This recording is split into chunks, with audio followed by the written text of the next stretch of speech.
Hello, and welcome back to Staffer Case. My name is Maybe Dennis, and last time we start off by interrogating Moko, who seems to share very similar testimonies with Hawes.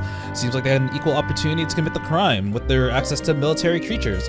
So we explore the mammal section, and look, a talking monkey. Oh, it's just Hawes. We also find out that there's a sluice that cleans the floor on a regular basis, so we can't find any footprints anymore, which makes Brian feel very useless. After gathering more clues about the lounges, we come to the conclusion that Moko's the only one who could have done it due to her skill and range. So we confront her, and she admitted that she saw the big boy leave the office, contrary to her command, but hid it to avoid suspicion. However, it seems like there's something weird, and it might involve Mr. Beck and his skill to teleport. So today we are going to continue. Yeah, it seems like Notrick is like, I got a feeling this is gonna take longer than I thought. Yeah, I feel like pieces are coming together. I don't have everything yet, but today we're going to continue, and hopefully, I don't know if we'll solve the case this episode. We'll see, but let's head into it. Thena's just like, do not close.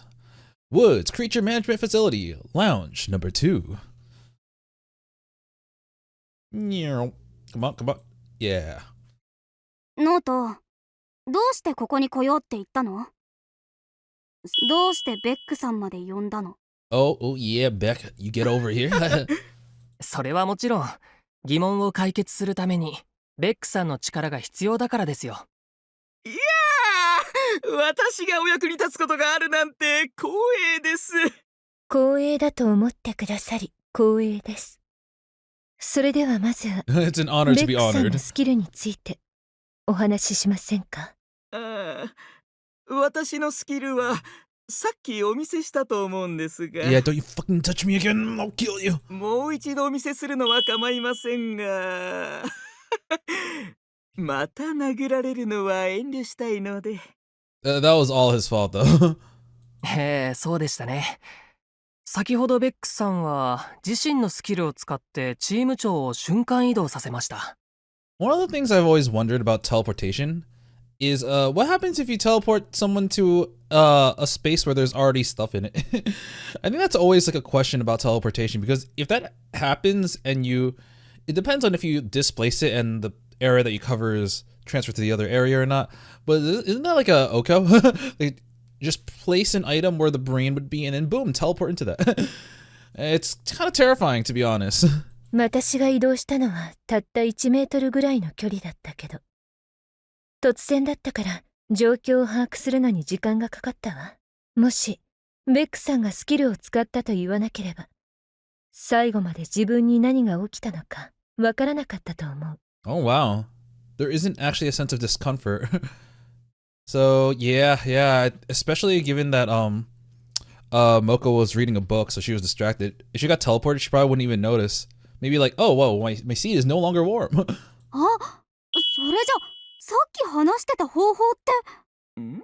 ベックさん、僕たちはモコさんの陳述を調査していて、一つおかしな点を見つけました。モコさんは第一休憩室から移動していないと言っていましたが、ここ第二休憩室でモコさんの指紋を発見したんです。おお、それは本当におかしいですね。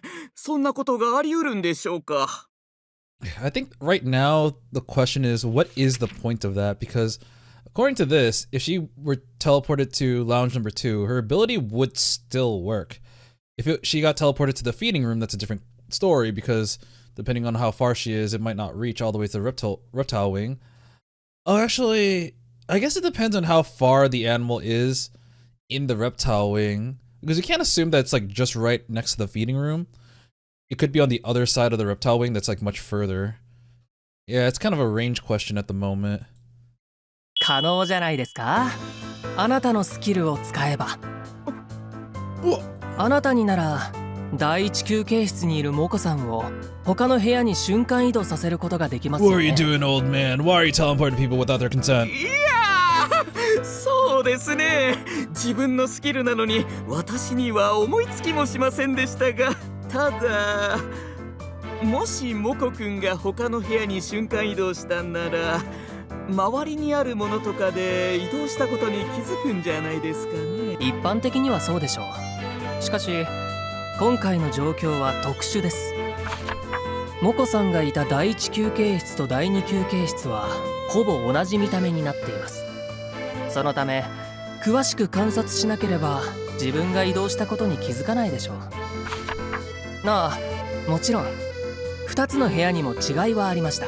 第1休憩室のテーブルには小さな写真立てがありますが、それじゃモコが突然写真が消えたって言ってたのは。 You should have checked on that, you motherfucker. ええ、その時モコさんは第2休憩室に移動していたんです。モコさんは自分が瞬間移動したことを知らなかったので、写真が消えたと思ったんでしょう。I gotta say, I completely understand why this ability is like, what was it called again? Like Eskie? Esteen, yes, Esteen. Because the ability to teleport someone already is extremely powerful, but at this point, he has the ability to teleport someone without them even knowing. That is terrifying. 移動したのは写真じゃなくてモコ自身だったということ。ラインベック、あなたのスキルで。Thanks, Thea, thanks. Logical. Woo.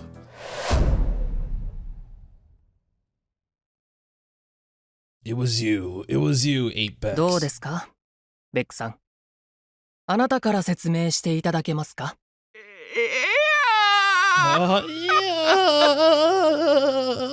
どうやら何か誤解をされてるみたいですな。あ、なんだかデジャブかも。今回は真面目に言っています。モコ君に関して知っていることは何もありません。 I don't believe you for a second. しらばっくれるつもりだな。Wait, can't, like, Thena tell if he's, like, nervous or not? 黙って聞いていましたが、皆さんの話をかいつまんで言うとこうでしょう。モコ君の指紋が第2休憩室で見つかった。しかしモコ君は第1休憩室から出てないと言ってる。こんなことを言うのはなんですが、モコ君が嘘をついてるんじゃないですか。でもモコさんがそんな嘘をつくメリットは何もないんですよ。私はこの施設で働きながらたくさんの人と接してきました。それで気づいたのは、人はいつも自分の損得を計算して嘘をついてるわけじゃないってことです。 I lie when it's just a minor inconvenience. 例えばホース君のようにごまかしたいことがあっても嘘だけはつかない人もいれば、モコ君のように焦ると適当な嘘ばかりつく人もいます。もちろん捜査官の皆様方は私よりよくご存知のことかと思いますが私の考えでは、おそらくモコ君は特に何も考えず第2休憩室に入ってみたんじゃないですかね。 No, there's dust on the handle. No one used it. いえ、それは違います。そう言われましても可能性がゼロではないと思いますが。いいえ、ゼロです。絶対に不可能です。モコさんが何も考えずに第2休憩室に入って出ていくことは、この文章を見ればはっきりとわかるでしょう。Okay, well, it's the document. It's gotta be something to do with... It's kind of weird because we're not supposed to show them our abilities. But I feel like the thing that makes the most sense is the door handle. Right? The fact that it hasn't been touched. I'm gonna try that out, but it's like... If that's it... So it is it. It's like, look at this document. It's like, what is this? How do I explain this? レックさん、僕たちは第2休憩室にある指紋を調べました。I'm assuming that we took the trace... There was like maybe 2 copies of the trace photo. One is showing exactly the information we need, and the other is kind of like a doctored one to kind of take out parts of the ability, because that's what we have to do when we go back to the office. So it's like, this one will just say it's an analysis of the prints left in the room, instead of saying it's a trace photo using someone's skill. もうですか。まだここにいらしてから1時間も経ってないというのに。その分野についてはかなり専門的な捜査官がおりまして。 They're very skilled, as in they have skills. 今何か聞こえなかった？さあ、ああ、それじゃあそこにあった指紋がモコくんの陳述を裏付ける手がかりということですか？いえ、その反対ですよ。本来なければいけない手がかりが残っていなかったんです。ベックさん、今僕たちがこの部屋を出て行こうとしたら必ず指紋が残る場所があります。どこだかお分かりですか？つまり今私があのドアから出ていくとして。 You teleported her too quick. ドアノブだ。ああ、なるほど、すごいですね。どうしてテナさんが答えるんだろう。 You get a gold star. まあそうです。普通は部屋を出るときドアノブに指紋や手の跡のようなものがつきますよね。ではドアノブに指紋が残っていない場合はどんな状況だと考えられますか？あ、それはGhost. ちょっとタイム。そりゃあ部屋からずっと出なかったとか、最初から部屋に入ってなかったとかじゃないでしょうか。もしその人は確実に部屋に入っていてすでに部屋を出た後だとしたら、 Yeah, teleport. それでもドアノブに指紋がついていない状況なら、これでお分かりですか？この部屋のドアノブにモコさんの指紋は残っていませんでした。指紋を消した痕跡もありません。それなのにこのテーブルにはモコさんの指紋がはっきりと残っていました。モコさんはどうやってこの部屋から出たんでしょうか？絶対に歩いて出て行ったんじゃありません。僕が思うに瞬間移動でもしたんじゃないでしょうか。あなたはどう思いますか、ベックさん？もしかして Maybe. 私が移動させたのか I もしれない。 might have done that. それじゃあですが私がスキルを使ってモコくんを別の部屋に移動させたとして、 That's what we そ want れ to に know. 何の意味があるんでしょうかね。それは何でしょなんでしょうって。ノート。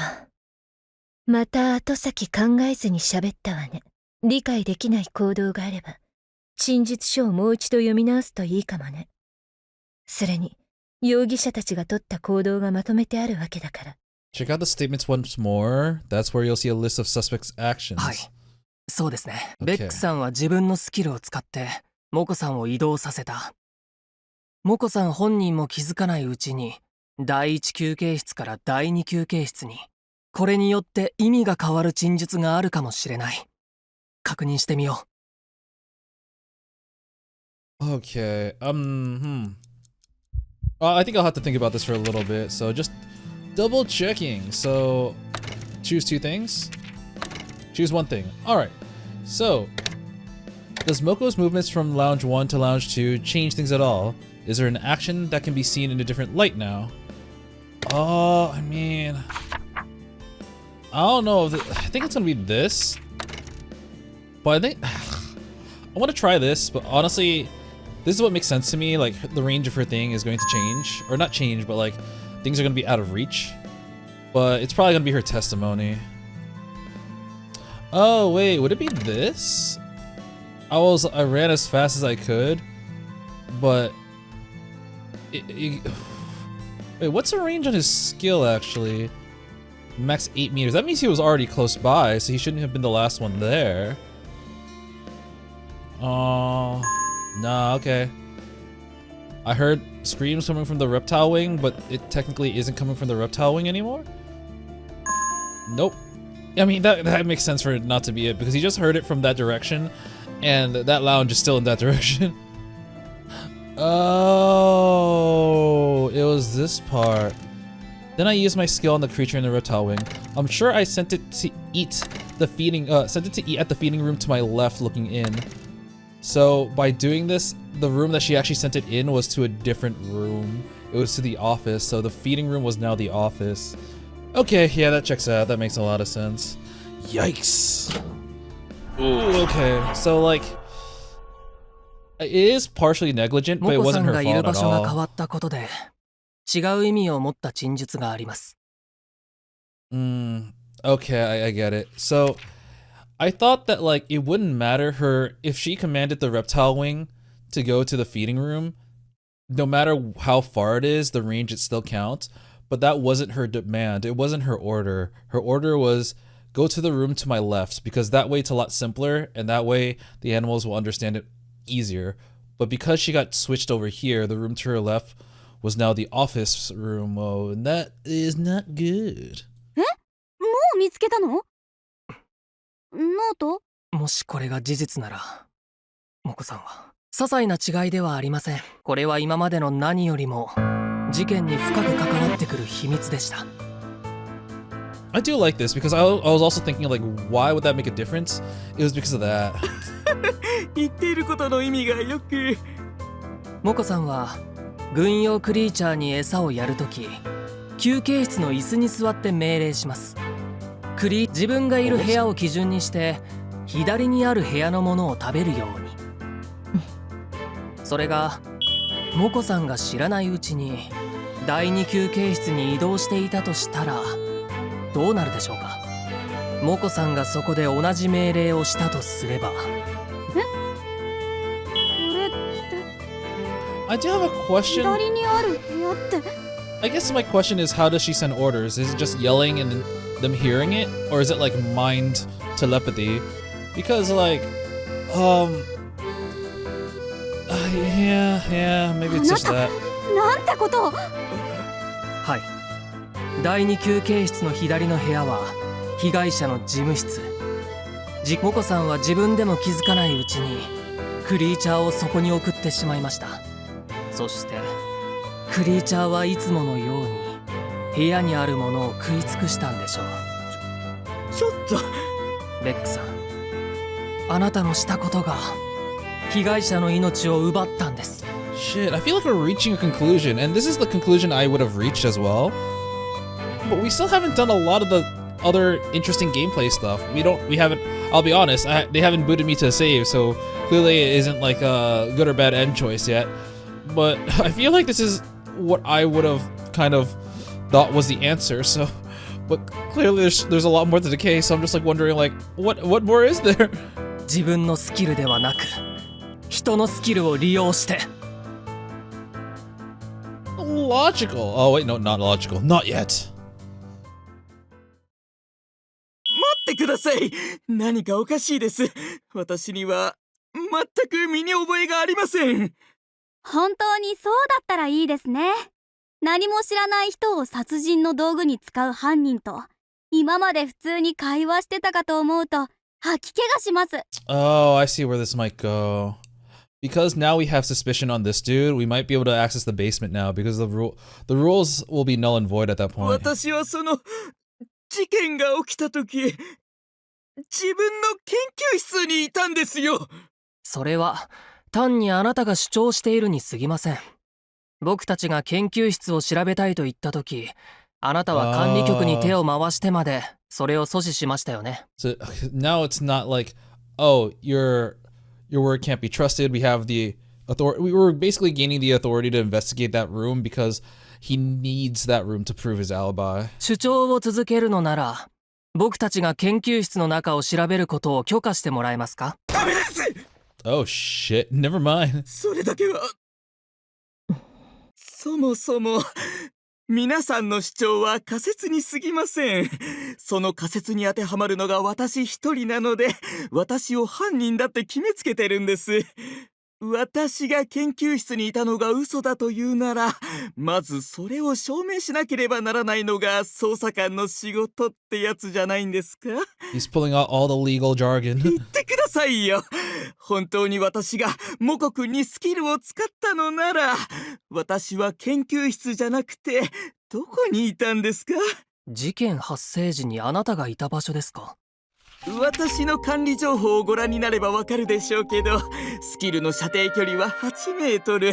決して長い方じゃありません。モコ君を他の休憩室に移動させるなら、そんな遠くには行けませんよね。でも近くに私がスキルを使うのに適した場所なんてどこにもありませんよ。Well, technically he could have been in this room wherever this is. Could have been outside. まさか食人クリーチャーがうろちょろしている廊下にいたなんて言わないでくださいよ。研究室にいなかったとしても、自分にはこの犯行は不可能だったと言いたいんですね。そうです。それならどうして研究室を調べられるのを恐れているんだろう。わかりました。ではあなたに犯行が可能だった場所を示せれば It was in the 問題 drainage ないん pipes. ですよね。モコさんやクリーチャーからは見えない場所、そんな場所が現場の近くにあるとすれば、ベックさんはそこでスキルを使ったはずだ。示せるのか。全ての条件を満たすベックさんがいた本当の場所を。 He could have been freaking outside for all we know. It's only the first floor. Alright, so I feel like it has to be like the map, because we literally have to point out a location. So it could be here. It might actually be the drainage pipe. We did see evidence of it being opened. That's fucking nasty. Is that why he's so dirty now? You dirty, dirty boy. 確かに廊下はクリーチャーがうろついていたので危険でしょうね。 You dirty, dirty boy. 2つの休憩室にも隠れられるようなスペースは見当たりませんし、中にベックさんの指紋もありませんでした。まさか現場にいた可能性もないでしょうから、この階のどこにもベックさんがいられた場所はなさそうです。いやー、やっと分かってくださいましたか。この階にはですが、意味がちょっと。お分かりですよね。この階に隠れる場所がなければ、その下に隠れればいいんです。 You're in the ground. You're hiding under the bed, just like Ato. 下？この下に隠れる場所があるってこと？この施設には毎日決まった時間に水をまいて洗浄する装置が設置されています。そしてその下には流れ込んだ水を外部に排出するための排水管があるんです。 Oh wait, I just want to check something. We did see evidence of the drainage pipe used here, right? No, stepladder, handrails. There's some place with the drainage pipe that we examined, but I forgot where. Ah, here it is. It's a memory survey. I thought it was a trace memory. Recently opened Beck's voice remains. Ah, I see. Yep. I didn't even remember it was Beck related to that. その But 排 yeah. 水管は案内図にも書かれていますよね。この階の真下。そういうことね。ここなら誰にも見つからないし、スキルの射程距離も十分届く。I'm genuinely curious how much room they have there. I imagine it must not be very big. ベックさん、あなたは事件発生時、この排水管の中にいました。そしてそこからモコさんを移動させて被害者の命を奪ったんです。証拠は。I was actually gonna say that there wasn't really much proof of that, or at the moment we haven't really presented much proof. It's still all just hearsay. We do have, as I mentioned before, we do have the trace photo memory survey, but we can't really use that as proof since it's a skill and we can't expose skills. 証拠ですか。私がその時排水管にいたという証拠です。それがなければあなたの推理はやっぱり仮説に過ぎないと思いますが。Can we say that there are fingerprints on the drain that was recent in the mammal area? 今はまだありませんが、排水管を調べればすぐに出てくるでしょう。許可しません。はい。管理局に直に要請します。排水管の操作を禁じるように。ちょっと、そんな無茶苦茶が通るとでも。 Oh, I just real. I'm like wondering, like, what is Brian doing here, like during all this? Because I remember, Redfin told him to do something. He's probably getting permission, or at least maybe he's getting a warrant. He's probably getting permission for us to explore more than the area we have access to. Because right now it's clear that our biggest hurdle of getting this guy is the legal jargon, the rules. いやー、この排水管は精密に作られておりまして、勝手に触られちゃ困るんですよ。If Brian comes and he is like, I've obtained permission to examine the drainage specifically, then that means, I mean, I don't think that's very likely, but if that were to happen, that means Redfin knew exactly what was going to happen all along. それは申し訳ないことをしました。もう少し早くお話ししてくださればよかったのに。私は勝手に人が入っても大丈夫かなと思ったんですよ。Oh no, it's even... Oh man, I got that wrong. She didn't tell Brian to get permission. He just told her to go there. Brian, just go into the pipes. I know it's gonna be relevant. まさか。幸いまだそこまで壊れてはいないと思うんですが、もしおかしなところがあれば後で管理局が弁償しますのでご心配なく。ブリアンさん、まさか今いる場所って。ノート、下からブリアンの声が聞こえるんだけど。本当に今僕たちの下にいるんですね。あいつ誰かに頼まれたら本当に言われた通りだね。He just wanted to be useful. ありえない。今すぐ出てきてください。そうしますよ。探し物を見つけられたみたいなので。 I've already found everything. 何か残っていたみたいね。はい、下の方の痕跡は全部水に持っていかれてましたが、排水管の天井にははっきりと手の跡が残っていました。これはナインベック副社長の手の跡です。 Got him. 残念ですが、これ以上の言い訳は難しそうですね。Got him. Logical. Oh man. Oh, it's telling me to save. Man, Redfin was a step ahead of me. Alright, I guess it's time to make that choice. Hoo-wee. チーム長、こんな状況になるってことをどうして分かっていたんですか？分かってなんかなかったけど。それじゃあどうして？ I just want to know what was there. 分からなかったけど、秘密の通路みたく見えるものがあればとりあえず調べておきたくなるじゃない。ということは僕はとりあえずでここに送り込まれ But た。 it was a good whim. まあいいじゃない。結果的に捜査の役に立てたんだし。それはそうなんだが。そんな性格をしてますね、ブリアンさん。何はともあれ事件が終わったから。違うんです。 The thing is, because we're suspecting Beck, and clearly I feel like the truth is going to be another plot twist.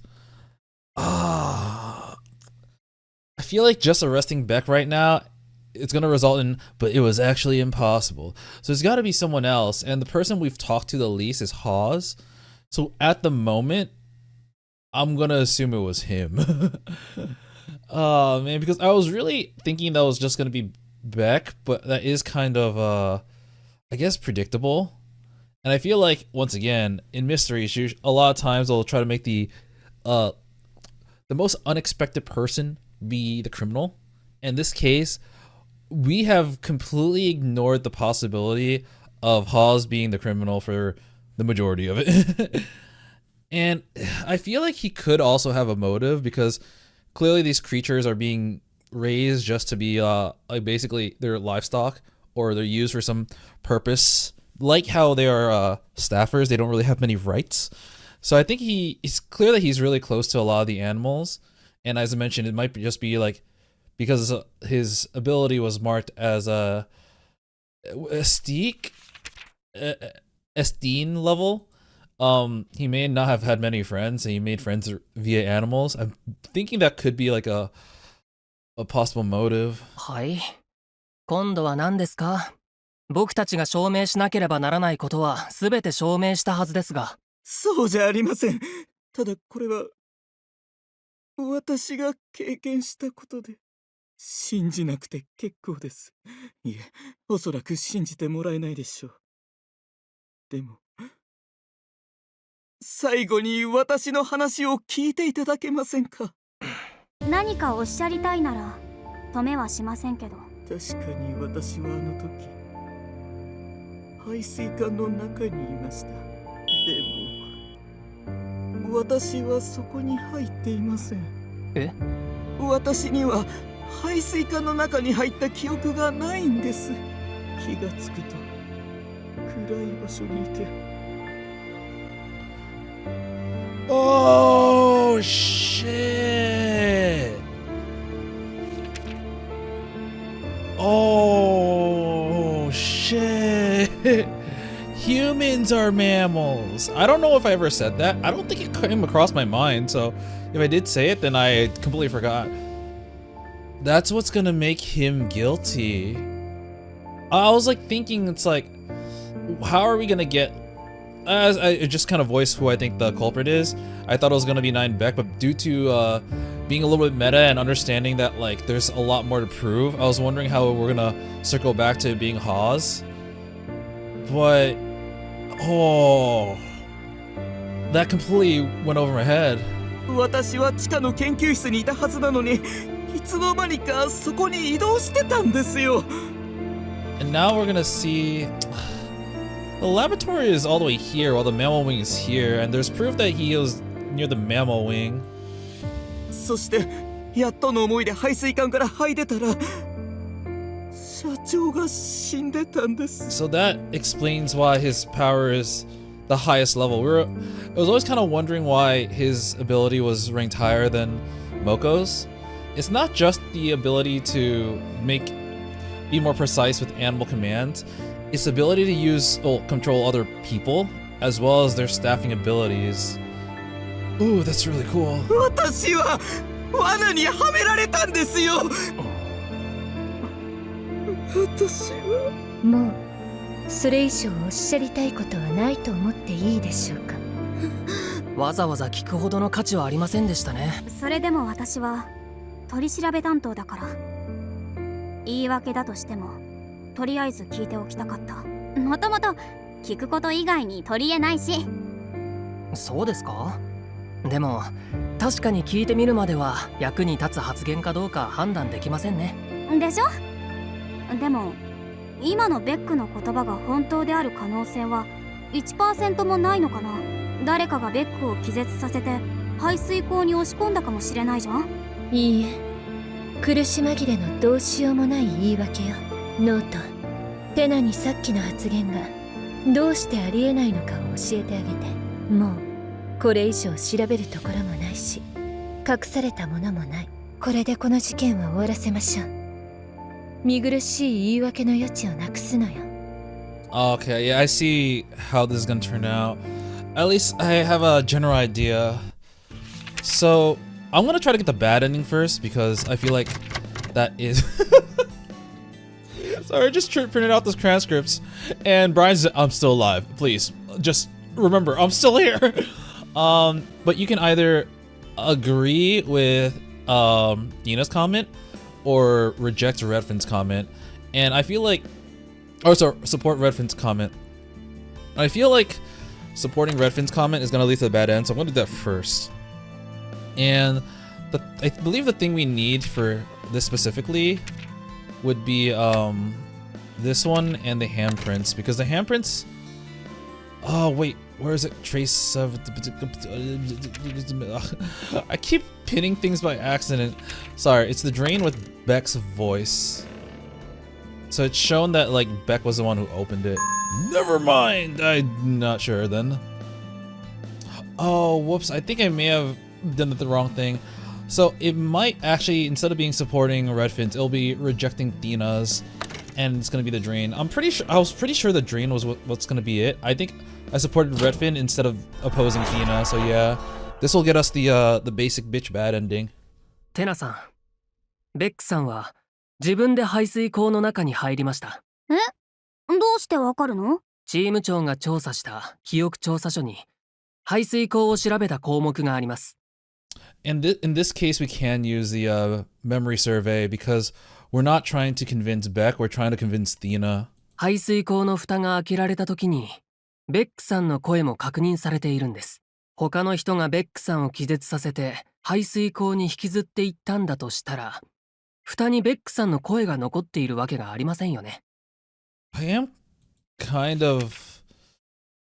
So, in order to get Beck to the drainage pipes here, according to what they said, Hawes would have to be within 4 meters, right? I think I might be getting ahead myself, but I'm like pretty confident in that. そっか。これはまたバカみたいなことを言っちゃったね。いいえ、何も言わないより、バカみたいなことでも気になった点を伝えてくれた方がいいわ。それにこれで、犯人が誰かもはっきりしたし。ええ、そうですね。何も知らないクリーチャーを利用して実行された殺人事件。しかし考えてみれば、利用されたのはクリーチャーだけではありませんでした。I wonder if this only happens when it's a bad end. リザモコ。クリーチャーを操る飼育員でさえ、この事件の駒にされた。自分の手を汚さず、関係のない人たちに濡れ衣を着せる殺人犯。それがあなたの正体だったんです。ナインベック。If it is how I imagine it to be, then it's gonna be kind of wild because that means Hawes used his skill to control Beck, to use his skill to manipulate Moko into using her skill. The transitive property in extreme. Case closed. Damn, I feel bad because I really was so certain it was gonna be Beck. But that would be too obvious. Man Affairs Division, 1960X, 1125. It is about 2:30 p.m.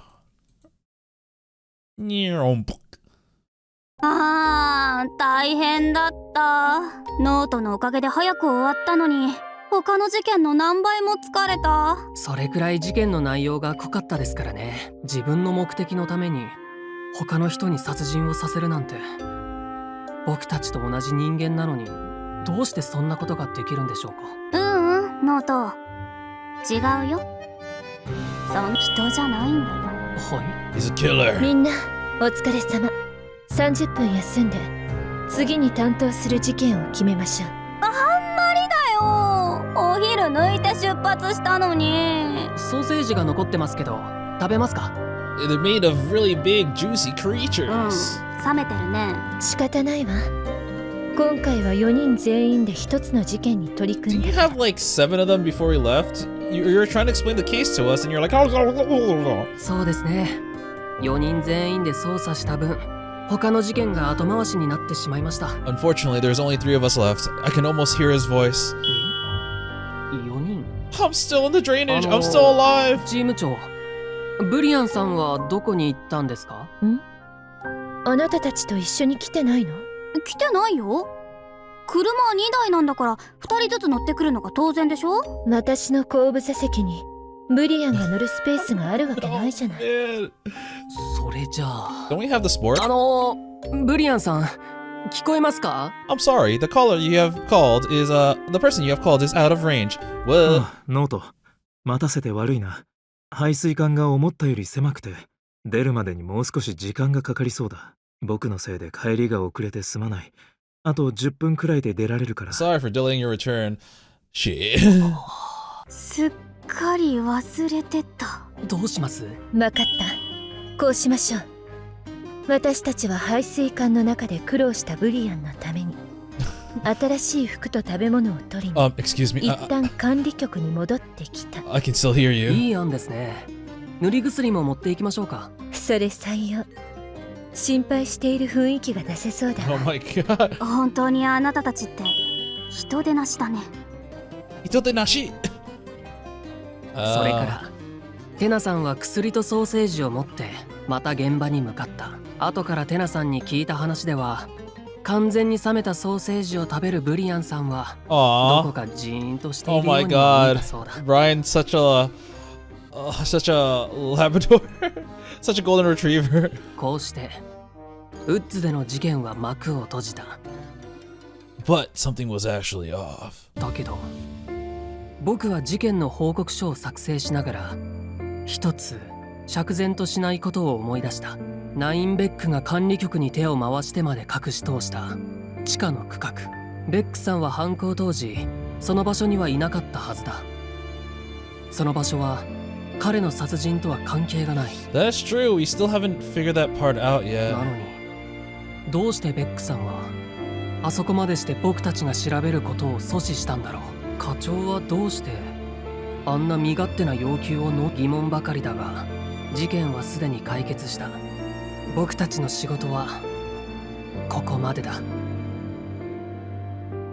Alright, the case was already done. Return to branching path. Okay, yeah, I think I have an idea. I don't know how long this is gonna be though. Last time I went back to branching path, it took freaking forever to get it. Okay, so we're back here. I'm still alive. Please don't leave me alone and drive off and go back to the office. But I think okay, yeah, I don't think it's gonna be reference comment. I think it's gonna be supporting Thena's and this. This is my guess. If it's not this, then I'm really not sure. Fuck! Okay, so Redfin's comment is actually not specifically about finding another method for Beck to be innocent. It is just about what else is there to investigate. Right now we have nothing else, so I think the thing is going to be the staff-only door. Like she mentioned, like Note mentioned at the end of the other part. Yep. We haven't ever gone downstairs, so we don't actually know what's there. でもチーム長、よく考えてみたらまだ僕たちが調べられていない場所がありますよね。 So rather than saying like once again I jumped the gun with like a lot of the theories about Hawes possessing 9 Beck, I still think that is probably what happened, but it still hasn't been proven at all. But right now what we're doing is not saying that there's a possibility of 9 Beck being I forgot, I keep saying 9 Beck like it's one word, but 9 Beck being innocent, sorry, guilty. I forgot what I was saying.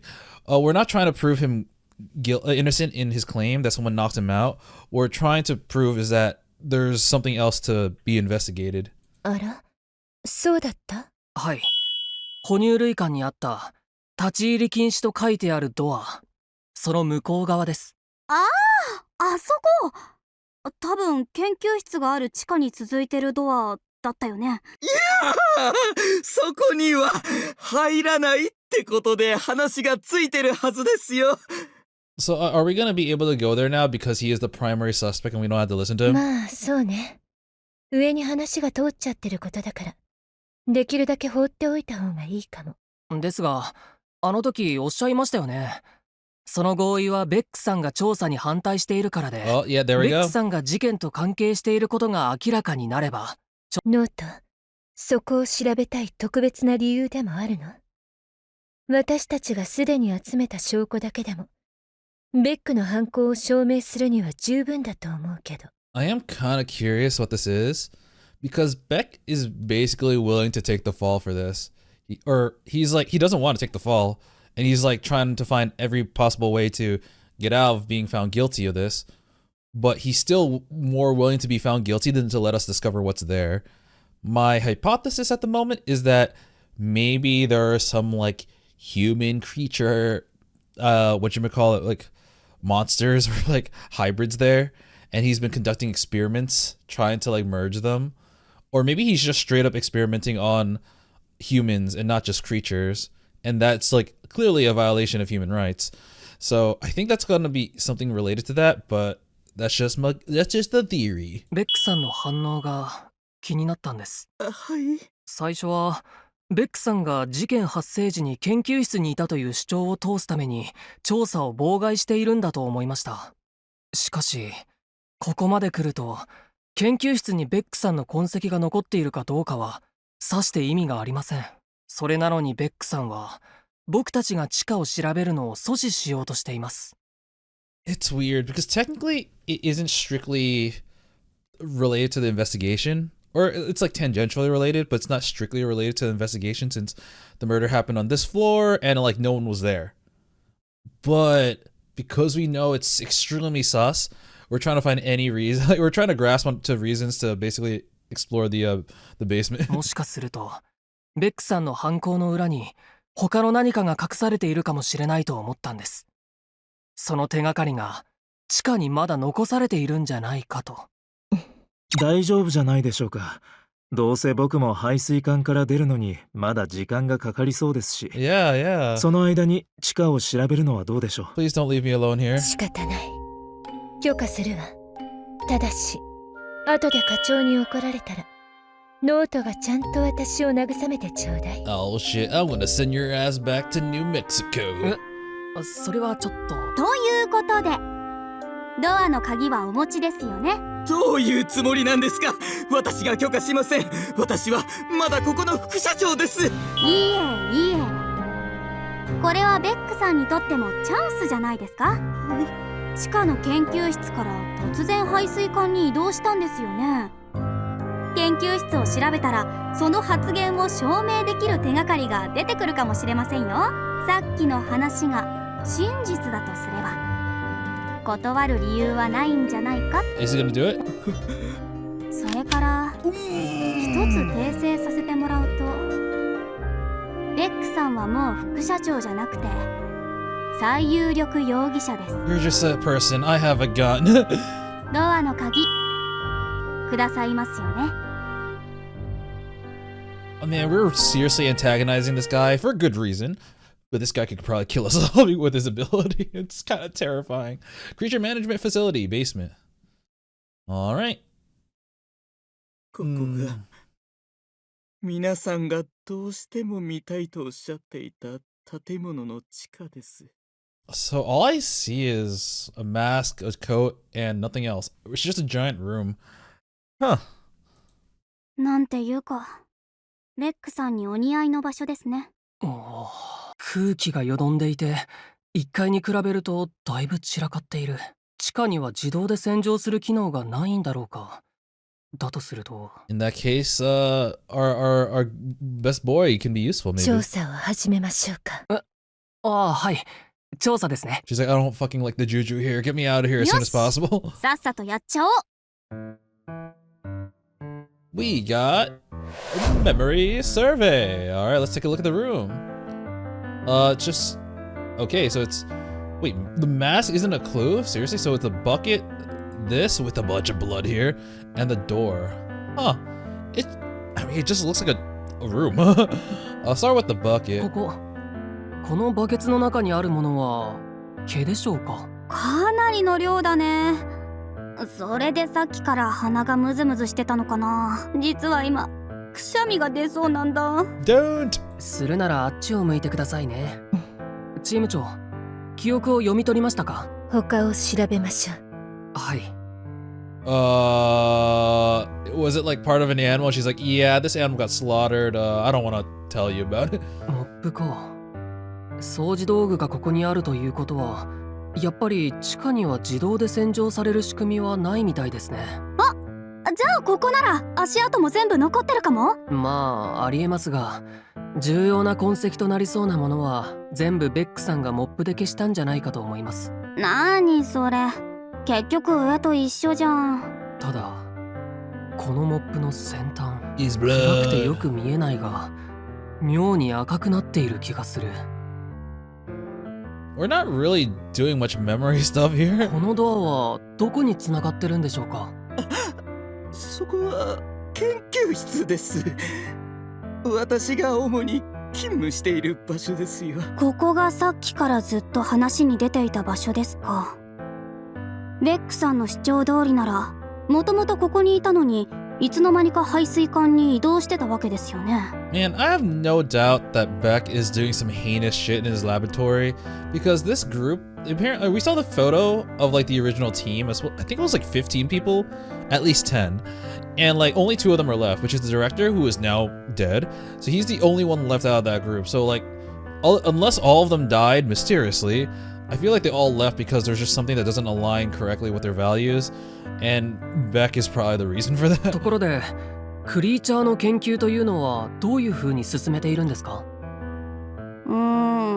それは今から研究室を見ればわかるでしょ。 I'm opening the door. さあ開けゴー。テナさん、一体何があったんで。 I've seen some 見 shit. てはダメ。はい。見るな、ノート。これは命令よ。 It was just チ red. ーム長。 She's seen some shit. どいて。 Oh gosh, she's like, I'm gonna kill him right now. はい。Oh fuck! あんた何者なの？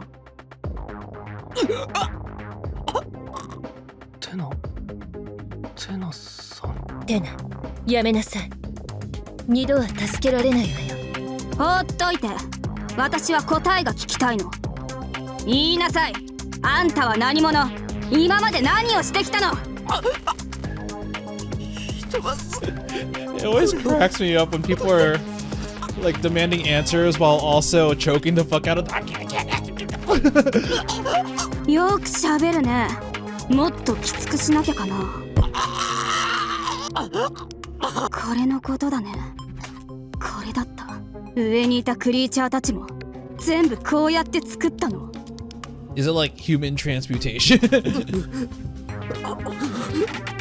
Oh shit. Do you teleport animals into other animals? テナさん、やめてください。 They fuse? そんなに首を絞めたら話せるものも話せませんよ。そうだね。さあ、言いなさい。いいえ。テナさん。さすがに殺したりはしないよな。約束したんだから。Remember your promise. Brian's like, oh, that took me a fucking long time. 戻るのが遅くなり申し訳ありません。いいタイミングだったわ。ちょっと、それを言っちゃダメでしょ。もう少し怖がらせようと思 I ったの。 wanted to kill him some more. もちろん。殺しはしないよ。 I don't know about こ that. う見えても取り調べ担当だから。話は全部聞かなきゃいけないんだ。You know, I'm not too surprised Dina's like this. She's very happy-go-lucky normally, but clearly she's hiding some shit, especially when she talked about her time in probations. But also she's very trigger happy, and she's shown that if she really wanted, she has a switch that can definitely be flipped, and right now it is definitely flipped. And yeah, I'm not surprised she acted like this. 黙れ。これで話せるでしょ。あのドアの向こうで何をしていたのか。 He's like, this is why I didn't want to tell you. It's like either I go to jail by telling you you can't go to the basement, or I die because you go to the basement. はいはい、クリーチャーの変異を促進させているんです。もっと多様な変異を研究できるように。変異を促進させる？クリーチャーはどんな変異をしたかによってその価値が大きく変わります。うまくいけば国の経済に大きく貢献することだって可能なんです。 Oh, that's why this facility has so much like governmental power. It's like, yep, I can get the higher ups to basically tell you to get the fuck out. And the reason why is because they have the potential to make the country a lot of money. そのための非倫理的な実験。それが私たちに隠したがっていたことだったんですね。非倫理的。一般的な基準で考えればそうなるでしょう。何を？私たちウッズには過去にこの方法で繁殖力を強化させた豚がベースのクリーチャーを生み出したという実績があります。今は食用クリーチャーの代表的な品種なのでおそらく皆さんも食べたことがあるはずです。 I'm just saying I haven't done that until this morning. God damn it, Redfin, why'd you have to feed me that creature sausage? こらえるんだ。今戻しちゃダメだ。あの品種は安く大量に市場に出回りたくさんの人々を上から救いました。 Yeah, dude is literally saying I am doing some very unethical things, but it is for the greater good for humanity because it helps solves a lot of problems. And I don't know what side I am on this conflict. 私の研究が人々を救ったんです。これからもより多くの人を救えるかもしれません。 He's doing the ends justify the means, but I don't think I can really support that. ところが言葉も喋れないただの肉の塊をかわいそうだとか言って研究に反対する人たちがいる。普段は何も気にせず肉を食べているのにそれこそまさに白々しい。もう驚きもしないよ。それだけ誇らしいことをしてるなら、どうしてこんなところに隠れて最後まで秘密にしようとしたの？てかこの人ちょっと遠くにやってください。I have to say, Beck had every opportunity to basically get Thena off of him because of his ability. He can just teleport her 8 meters away or 8 feet away, but he's not doing it because he's trying his best to comply with all the legal rules. テナ、ブリアンと一緒にこの廊下の調査を続けて。ベックは私たちに任せて頭を冷やしなさい。そうしようかな。Oh, back to cheery Thena. I feel like just judging from her reaction, I'm wondering if she was experimented as a child. I could definitely see that happening. I think there was a chapter that showed like a young Thena, and she had like the 1,000-yard stare, like oh shit. So something definitely happened to her in the past, and I feel like this persona she's adopted of being extremely cheerful is kind of a mask to hide her trauma, but I can definitely see that something like that テナ happening. さん、ドアの向知らない方が幸せなことってあるんだよ。 You can't stop me. I'm taking a look 今 now. 回ばかりは私が正しいと思う。ブリアン、お願いね。ええ、ご心配なく。チーム長、テナさんは保護観察チームってところはね、 Oh, at probations. 管 Okay. 理局捜査課の中で一番大きな部署で平和そうな名前をしているけど、実際は犯罪を犯したステッパーを捕獲または処分する戦闘特化部署 You よ。 know what? Yeah, that makes sense. テナは保護観察チームで特に有名だった。標的を捕獲せず射殺する割合が他のメンバーに比べて圧倒的に高かったから。 Well, yeah, she is very trigger happy. I'm wondering if the cause for her to transfer to this department is maybe she gunned down someone and then she realized that it was the wrong person, or she gunned down someone that was innocent, and that's why like Brian was like, you said you would stop, so you have to stop. You can't kill people anymore, because like I could definitely see something like that happening. Originally I thought it was experimentation, but maybe it's just being exposed to so much absolutely terrible crime that she's kind of like got this trigger. あの頃は今みたいに口数も多くなかったしね。テナさんはどうしてマナ事件専任チームに来たんですか？テナ本人が部署の移動を決めたのよ。ブリアンから聞いた話では、当時テナが作戦中に建物に閉じ込められるという事故があって、その時標的だった犯罪者の助けで生還できたそうなの。 Huh. その出来事がテナの価値観を変えたんだと思う。ブリアンさんはテナさんが専任チームに来る前から知り合いだったんですか？ Oh, was Brian the あ criminal? あ、二人は Okay, 訓 no. 練施設の同期よ。それにチーム長、ちょっとこちらに来ていただけません No, か？ we got interrupted. この話 No. はまた今度。 That was pretty interesting 僕 though. は本当にこの人たちについて何も知らないんだな。I kind of wish there were more CGs because that was really fucking cool. That moment literally just felt like something like just a complete mood shift, like someone dropped the ball. And I haven't seen too many CGs in this game so far. I think that was the first one other than I don't even know if this is considered a CG, but the one where Note and Redfin were on the roof talking about stuff. But that was cool. I want to see more. 事件発生時にできた足跡があったの。はい。ありえないです。その時ベックさんは排水管の中にいたんですよ。そうだ。それは僕の目で確認した。これはベックの足跡じゃない。この廊下に残っている足跡は、哺乳類 Yeah. 館の飼育員ケンドリック・ホースのものだ。え？ I think Hawes is gonna be the enemy. He clearly is the person that likes animals here. それは But 確かなのね。I think maybe he stumbled across the laboratory and realized that they weren't just handling animals. They were experimenting on them unethically. And he basically had the same reaction as Thena, where it's like, you know what? This place doesn't deserve to exist. I'm gonna kill the director. I'm going to frame the other girl because fuck her. And if she gets off, then it's gonna be framed on the vice director. Like, fuck both of them.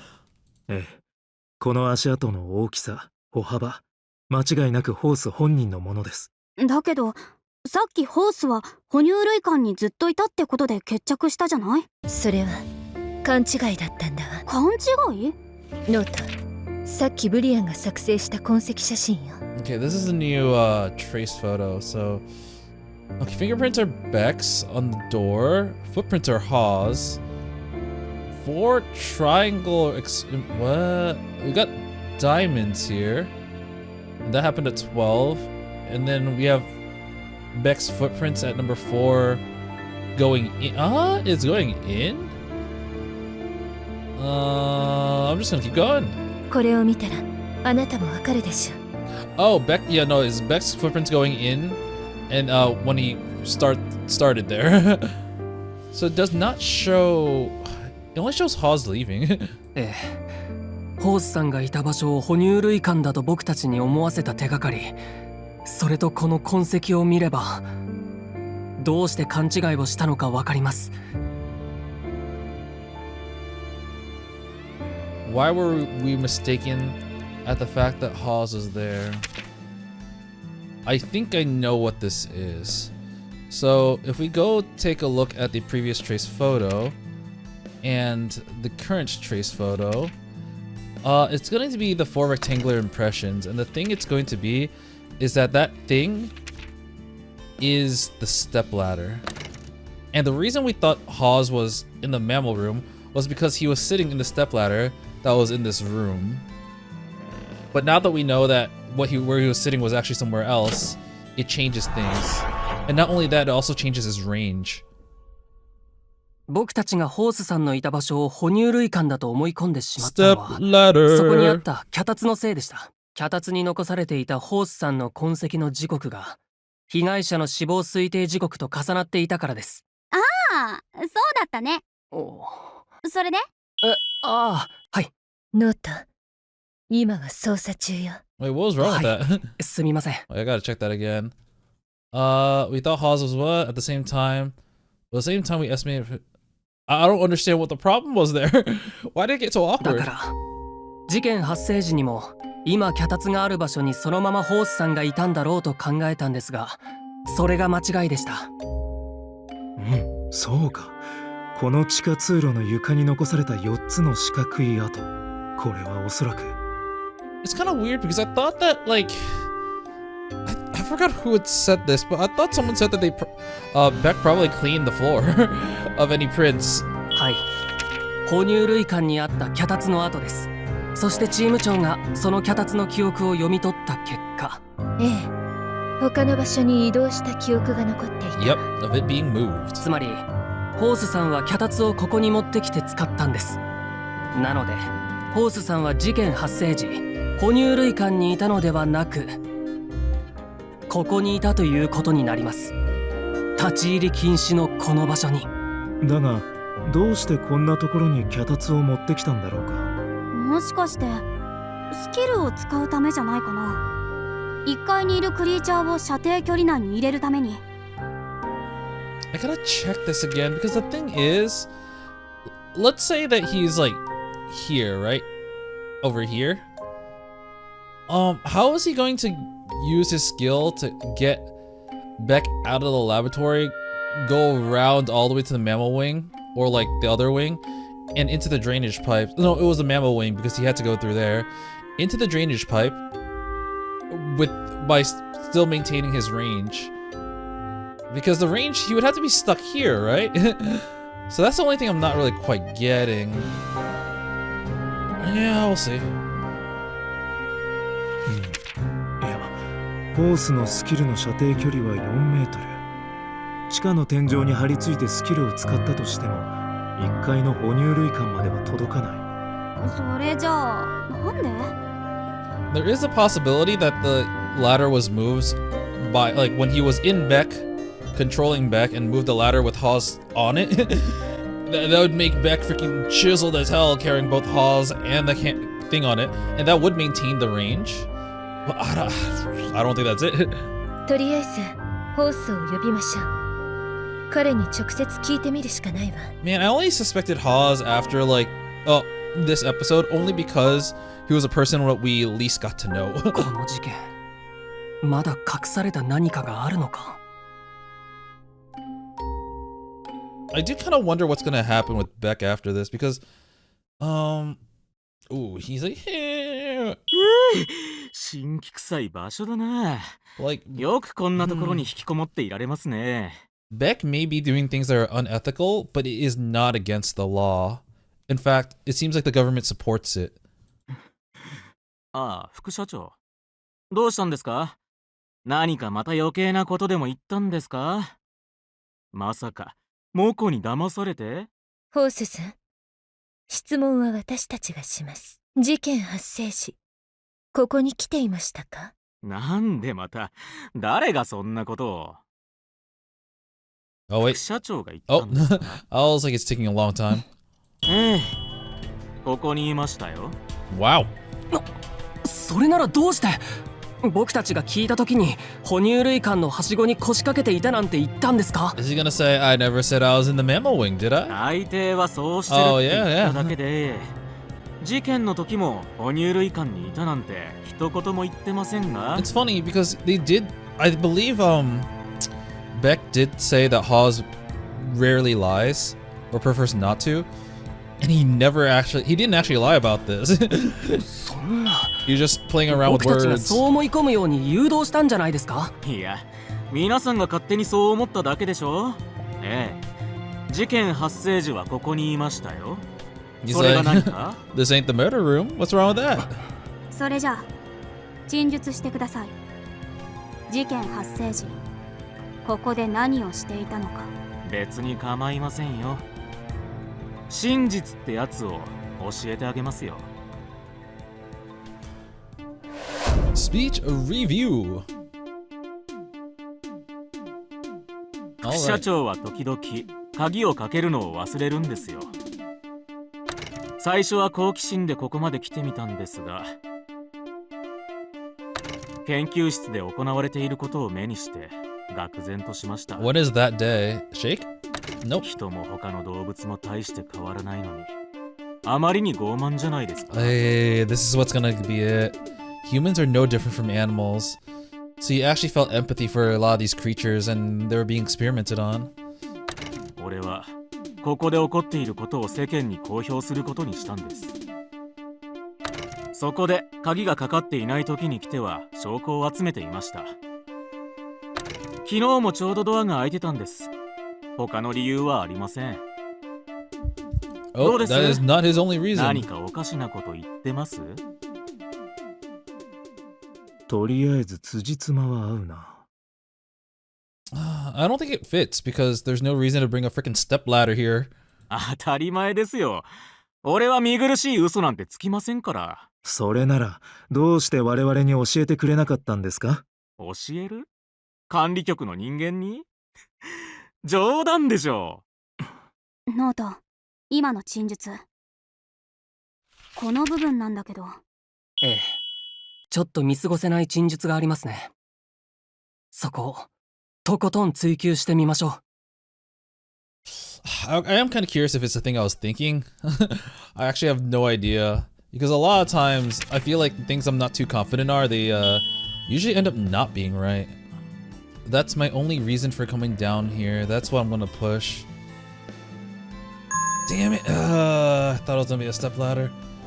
Actually, yeah, now I think about it.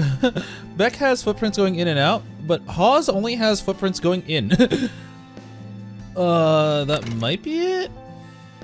Nah, it doesn't seem like it, huh? Oh, wait, no.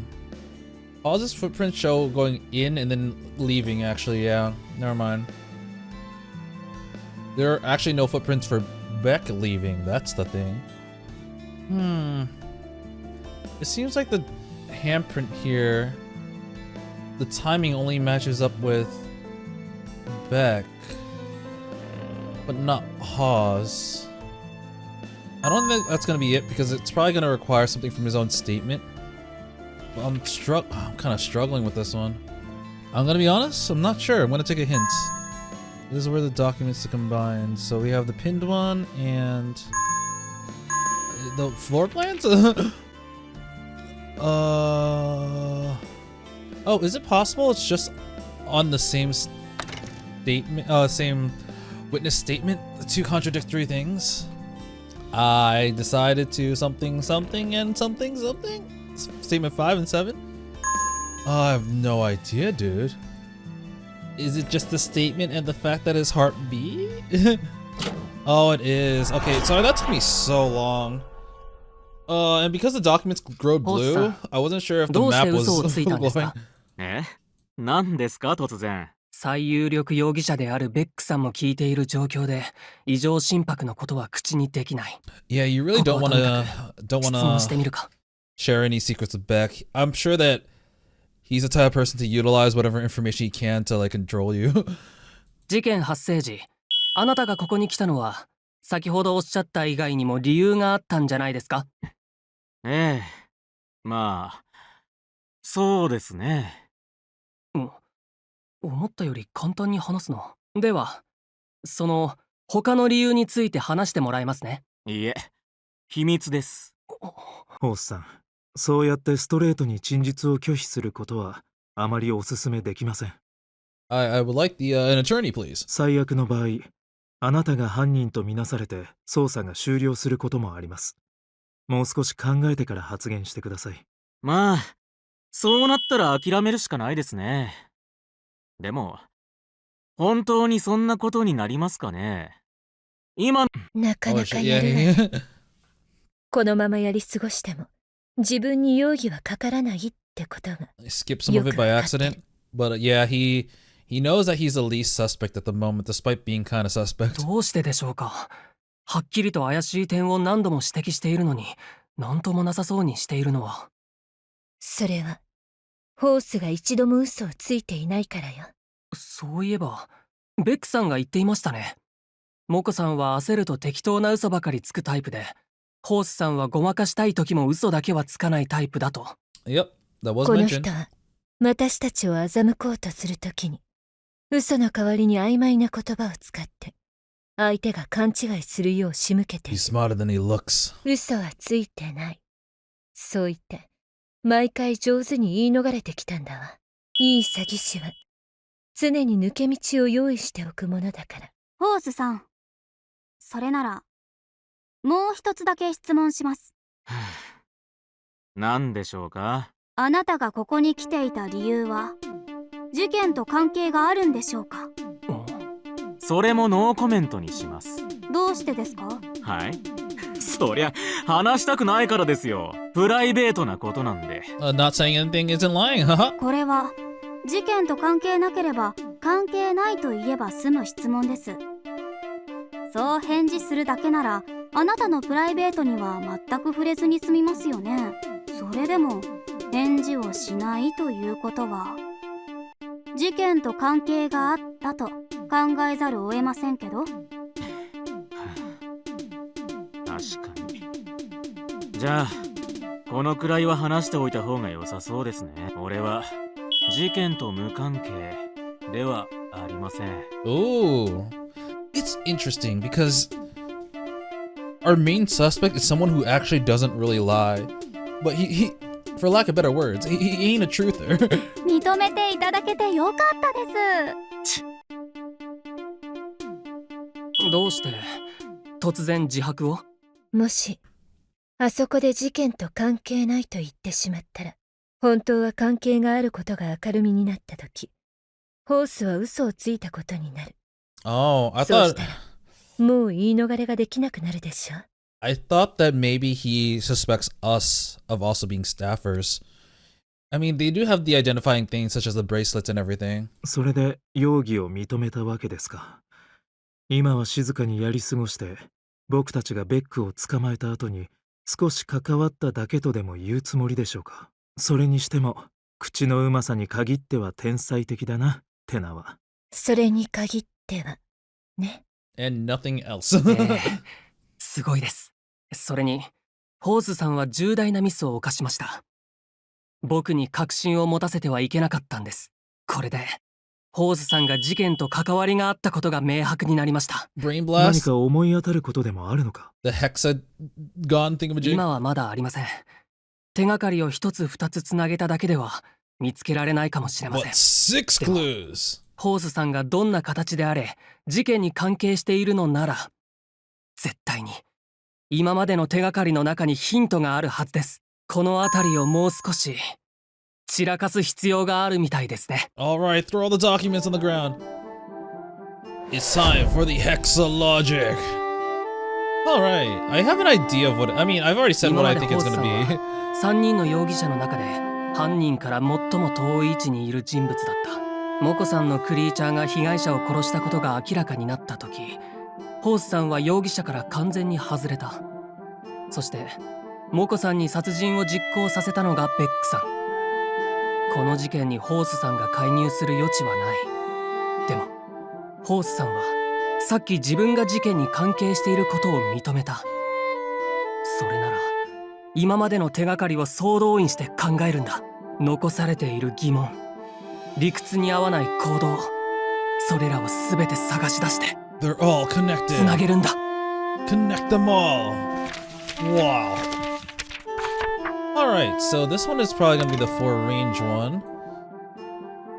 Witness statement. Kendrick Hawes.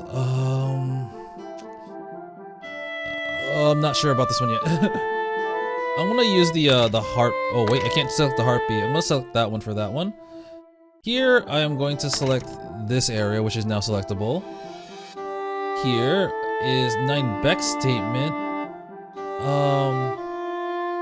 I don't remember when we got oh, his true statement. I was at the drains. I clearly remember being in my lab and suddenly I was elsewhere. Rectangular impressions. And Lisa Moko. It's gonna be the idea that Hawes' skill is greater than hers. I'm fairly certain that I'm gonna get like 4 or 5 right here. 3, never mind. Let's try to narrow it down. So if I choose feeding room instead, I'm pretty sure that was one of the ones I got wrong. Okay, yeah. So it's not feeding room or that. So maybe crime scene office. 1, 2, 3. I cannot tell. Oh, it's a drainage pipe. Okay. I fell into someone's trap. Someone was trying to frame me. That one might be it, actually. So I'm expecting this to turn into a 5. Oh, never mind. I'm generally not sure about this one, though. Humans are no different from animals. Oh, it's gonna be that statement. And this one is not gonna be max 4 meters, but it's gonna be mammals. His ability literally can't differentiate between them, so he doesn't feel like it's right. This might be a 6 now. Yeah. Wait, what? It's focusing on 9 Beck's sheet? I would have thought it focuses on his own sheet. Hawes' own sheet. ひらめいた。 I am glad that I figured this out. Like, I figured this out immediately after 9 Beck said, I just woke up here. What happened? 初めから根本的な部分で勘違いしていたんだ。僕たちが傲慢だったせいで犯人は目の前にいたのに。一つ気になる点がありました。一つ？それにしてはあれこれと質問された気がしますけど。いつまでそのふてぶてしい態度でいられるか試してやろうじゃないか。ホースさん、あなたのスキルとモコさんのスキルは触媒が違うだけでかなり似ています。それでもスキルの危険レベルはホースさんの方が1段階上です。 STN 戦車くらいの危険性があるということですよね。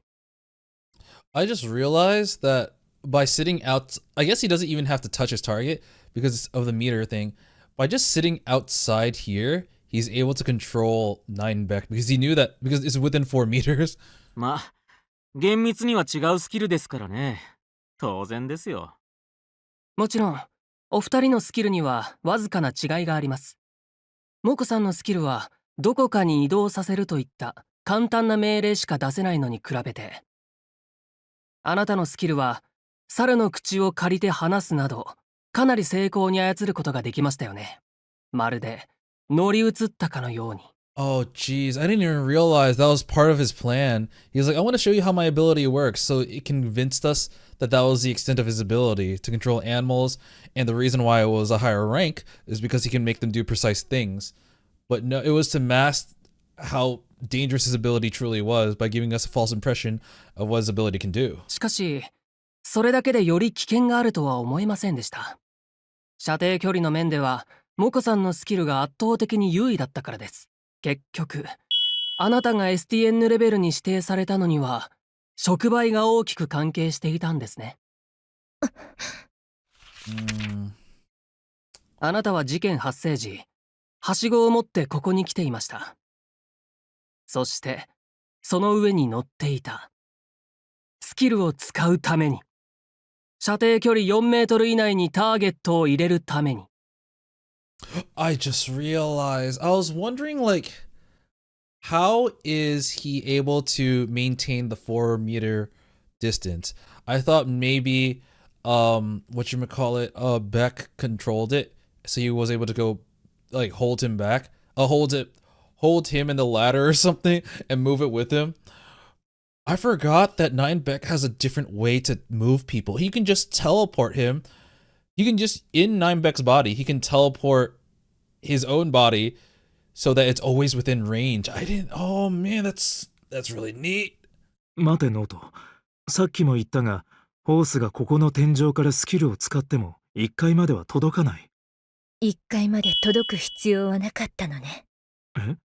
それはどういう？ええ。ホースさんは1階までスキルが届かなくてもよかったんです。ホースさんがスキルを使う対象は排水管の中にいたんですから。ちょっと、ノート、そこにいたのって。どういうことかな、ホース君。ホースさん、あなたはスキルを使えばすべての哺乳類を操ることができます。I may be interpreting this wrong. Maybe he actually did knock 9Beck out. Actually, the thing is, the way they're talking, it makes it seem like 9Beck was in the drains and knocked out and woke up here and he was just controlling him. But I'm going to keep going. I feel like they were going to answer my question eventually. すべての哺乳類、人も哺乳類ですよね。ブリアンテじゃん。His face. The cuffs. The cuffs.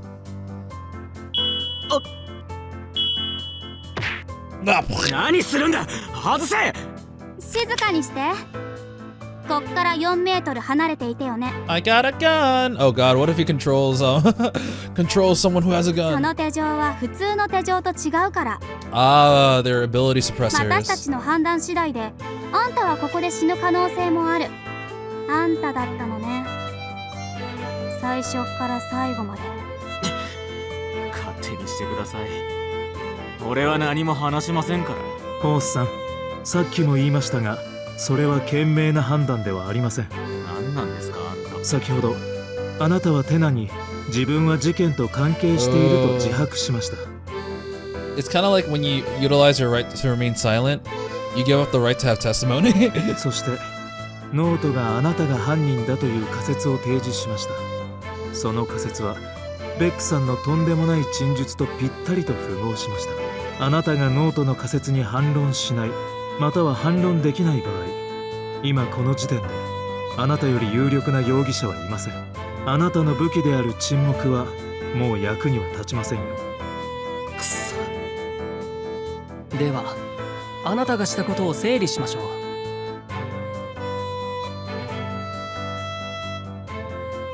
事件が起きる数分前、リザモコさんは自身が働く爬虫類館に、ナインベックさんは研究室にいました。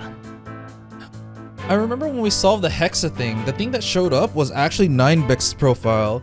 Is a thing that's going to be wrong is actually this part cannot be used on self. He actually can use it on himself, and as a result, he doesn't need to move his own body because here's 4 meters. If he teleports to 4 meters here, あ then なたはスキルを there's 使 no っ need to て move. まずベックさんを操ります。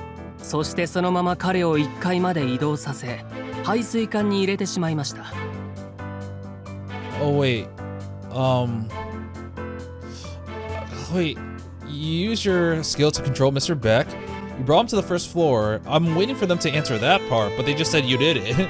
排水管の中のベックさんが射程距離から外れると、あなたはもう一度地下に降りました。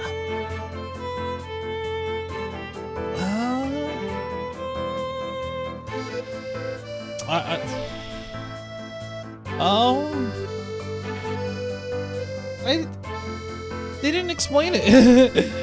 They literally, I was looking for his portrait. It's like, how are they gonna maneuver his portrait? They just made it disappear. そこであなたははしごを使い、地下の天井に近づくと、再びスキルを使ってベックさんを操りました。この時、爬虫類館の食事時間になり、モコさんは第一休憩室に移動します。あなたは操っているベックさんのスキルを使ってモコさんを第二休憩室に瞬間移動させました。それに気づかないモコさんはいつも通り自分の左側の部屋が餌を置いている倉庫だと思って軍用クリーチャーを移動させた。しかしそこは被害者がいる部屋でした。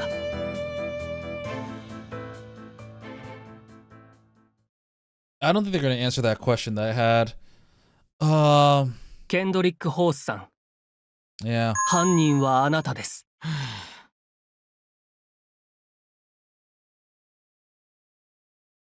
あと少しだったのにな。That was so close.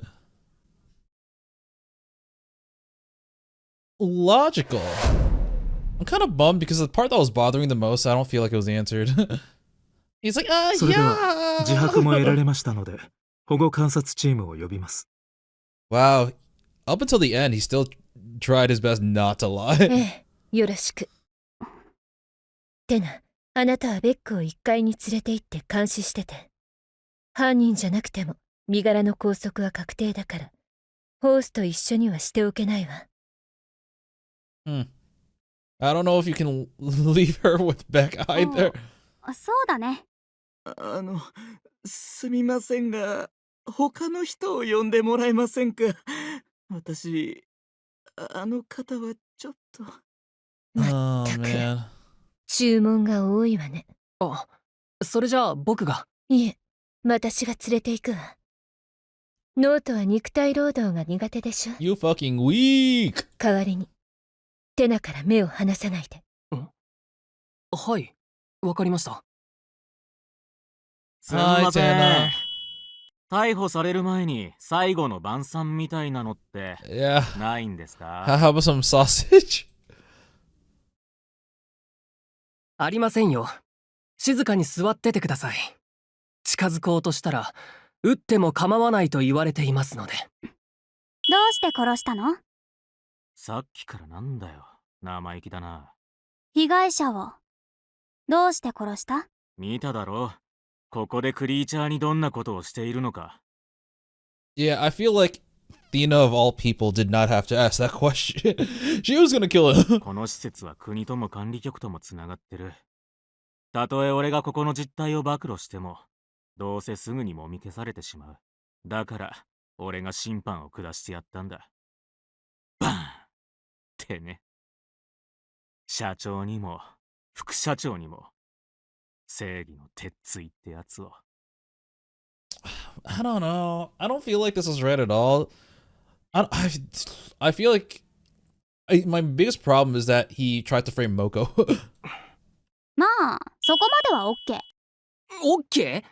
ところで、モコは？正直いい印象はなかったけど、あの人も研究室のことを知ってたわけ？さあね。それから、あんたのせいで人を食べてしまったクリーチャーは？ The creature that tasted human flesh because of you. So the one that 正 killed 義 it, の yeah. 鉄槌なら、自分の手で下しなさいよ。あんたは自分を守るために罪のないものを利用した。あんたが守ろうとしたはずのものまで。Thena's like, I don't blame you for wanting to kill them, or even killing them for that matter. I definitely kind of support you on that. But the fact that you try to avoid responsibility, I don't support that, is what she's saying. 少しも後悔してないの？あの子が求めたんだ。それに、モコ、あの女がここの真実を知ったからって何か変わると思うか？いや、あの女は絶対真実を知ったところで知らん顔してここで働き続けるだろうさ。世の中がどう回ってようが、自分さえ良ければ関係ないって女だから。だが、俺は違う。世の中には俺みたいに犠牲を厭わない人間が必要なんだ。こいつ。そう。あんたは間違っている。は？ねえ。ここで働いてる人たちが自分はクソみたいな仕事をやってるってこと知らずにいると思ってんの？テナさん。みんな同じ。みんなダメだって知りながらも自分自身がもっと大事だから。大義名分がもっと大事だから。Shit, she's right. I mean, that's how it is. Everyone thinks that they're right, and as a result, if they have opposing opinions or ideologies, it's always going to be conflicting, and there's always going to be conflict. それぞれの理由をこじつけながら、知らないふり、自分だけは違うふり、そうやって生きてるの。見る目がないな。あいつらとこの俺が同じに見えるって？ We really do kind of see it. It's basically because Beck was also kind of like, I'm doing this for the greater good of people, while Hawes is, I'm doing this for the greater good of animals. And they're both just so absorbed in their own righteousness that they can't see when they're doing something wrong. そう。しかもあんたは輪をかけて頭が足りないやつ。正直あんたがしたことにはある程度共感するところもあった。私もこのクソみたいな施設は嫌い。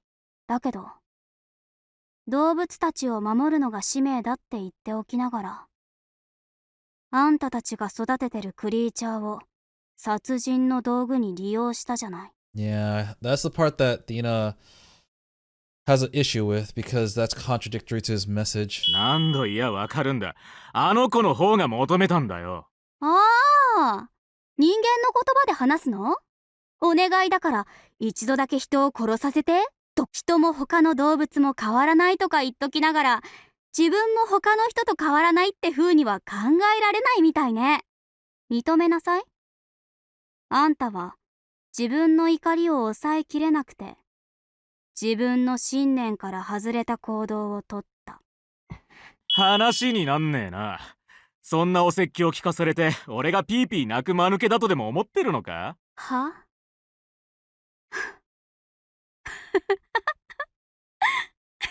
？Oh.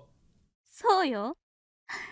今まであんたの信念について飽きるほど聞かされたから、次は私の信念を聞かせてあげる。You have no idea the number of bodies I've dropped. 私はね、今まであんたみたいな殺人犯をたくさん殺してきた。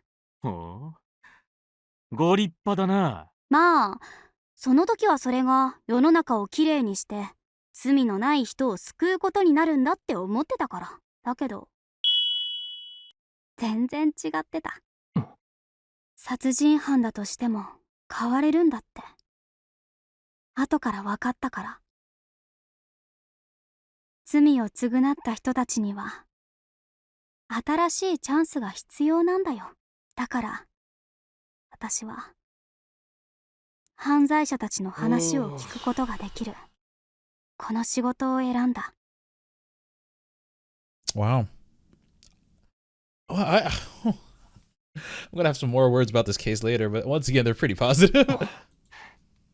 だけどそのチャンスをまた違う人を殺すために使うクソ野郎もいる。そんなやつはやっぱ殺した方がいいでしょ。バイバイ。それで殺すのか？その銃で？いいえ、もっといいものがある。テナさん、チーム長を呼びますよ。 Oh god, oh god, oh god. 勝手にどうぞ。来る前に終わらせるから。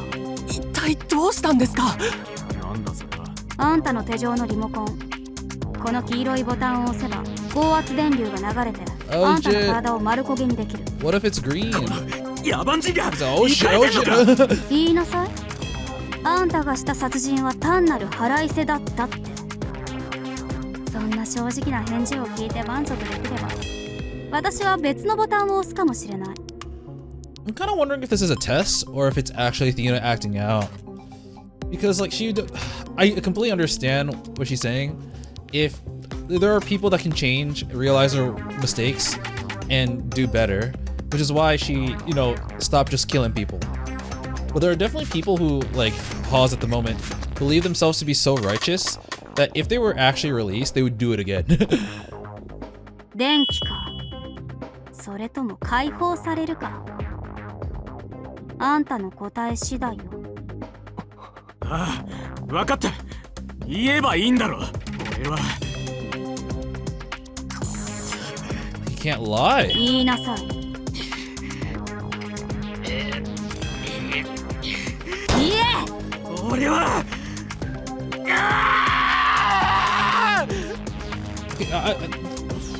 What? 気を失った。まあ、結局この程度のやつってことね。I think it was, it was a bluff. I don't think she was gonna do it. It was a test. But the thing is, like, what's with him and with not being able to lie? I feel like it's very extreme now. Like, is there like a dead man switch on him where if he tells a lie, something like he explodes or something? ちょっとやりすぎでしたよ。ごめんごめん。ついイライラしちゃって。本当に何かするんじゃないかと少し怖かったです。 I was gonna do it. もうごめんってば。全部演技だよ、演技。ノート、悪いけどチーム長を連れてきてくれる？何があったのか私から説明するから。わかりました。 What about the spork? Uh-oh, should we leave her alone? Note's like, I don't know. 何？僕の名前は？急に何言ってるの？ノートは当然ノートでしょ。僕の名前を言ってみてください。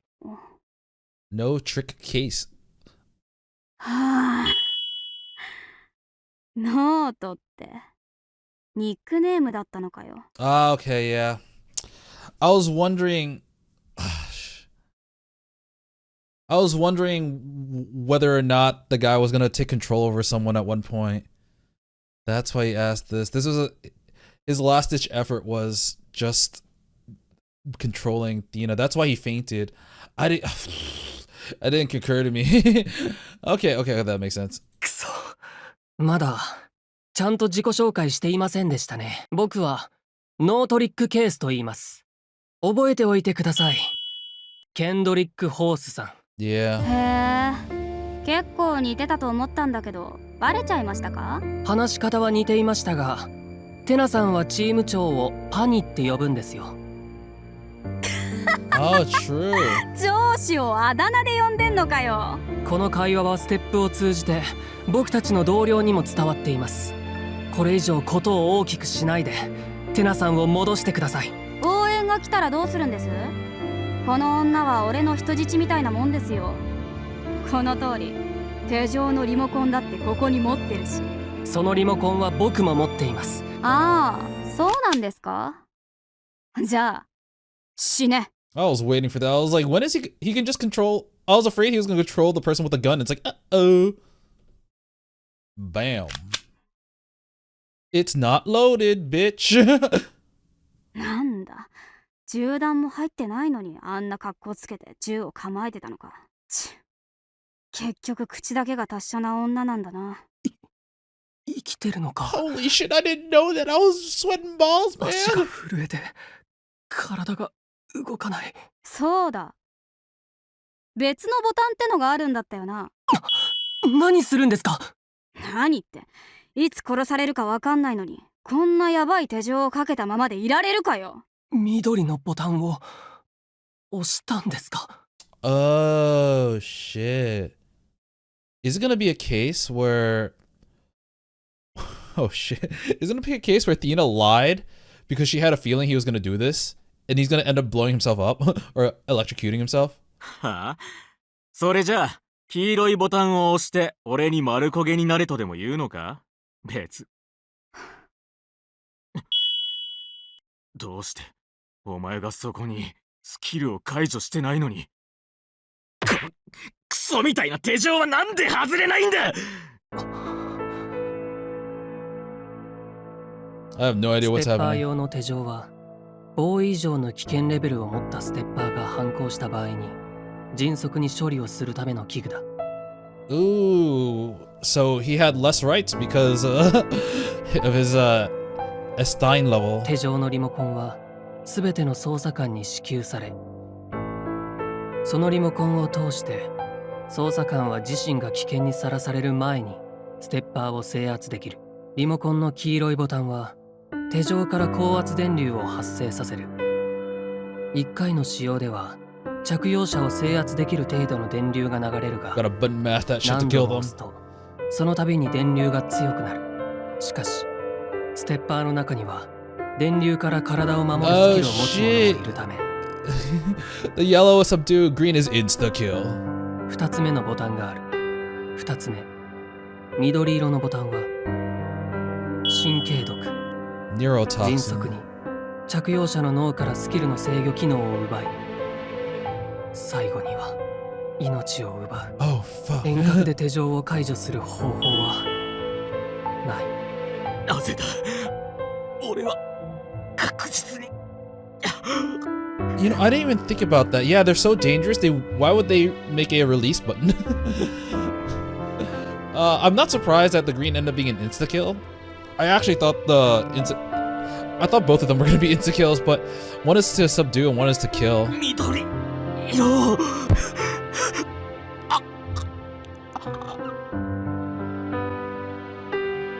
死んだ。事故死だね。ケンドリック・ホースは。電気が解放されるか。 Oh. テナさん、どうしてあんな言い方をしたんですか？ Oh, he's free from his mortal coil. Yeah, she knew that he would kill himself via the green 嘘は button. つかなかったよ。嘘は。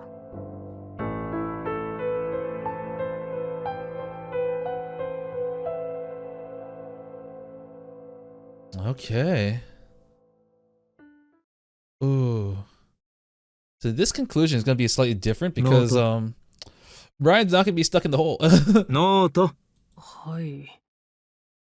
はい。 Yeah. 疲れてるところ悪いな。これは本人が書かなきゃダメな書類なんだ。いえ、ブリアンさん、自分の分は全部終わっているのに手伝ってくださってありがとうございます。感謝する必要はない。できるだけ誰かの役に立ちたい。僕はそんなタイプだから。Yeah, and if he's not helpful, then he gets really はい。 depressed. ブリアンさんはそういう人ですね。それにテナさんもそういう人なんですね。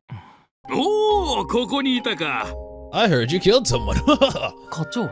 ノートリック捜査官、今回は大活躍したそうだね。ご苦労さんご苦労さん。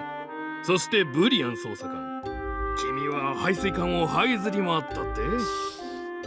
I'm wondering if he's gonna get angry at Notrick for basically daring to investigate the basement. 意外とご機嫌なんですね。テナの件でお怒りかと思っていました。まあ今回は運が良かったよ。ウッズはこの4年間実績が低迷していた施設でね。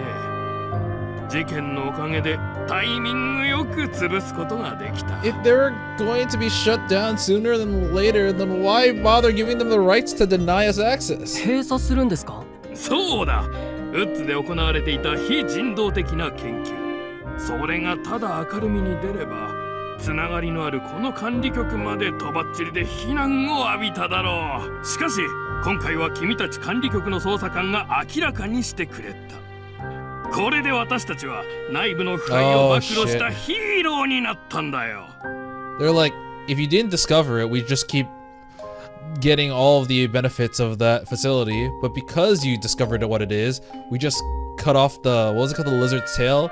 Be like, no, we were actually discovered that this facility not related to us was actually conducting vile experiments, and now we can take credit for disbanding お it. かげでヘルベネス捜査官の処罰も軽くなるだろう。実際犯人が死亡したのは彼女の発言を誤解したことによる事故だったんだし。本当に管理局はウッズの研究のことを知らなかったんですか？ Glasses off?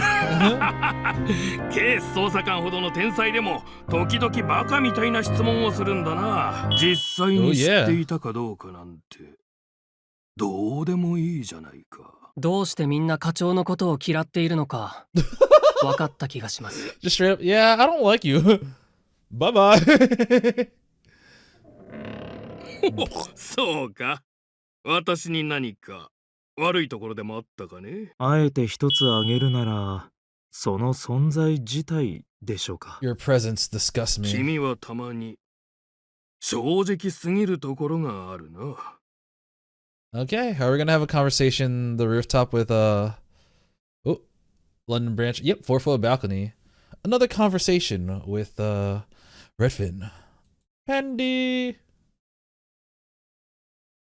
またサボりですか？あら、バレちゃった。デスクワークは苦手なのよね。ああいうのはあなたの方が得意なんじゃない？いえ、僕もサボりです。共犯者がいてよかった。課長にイラついて飛び出してきたんじゃなくて？今僕の記憶を読んだんですか？ Can't she read the memories of living things? She doesn't like touching people, so we haven't seen that happen.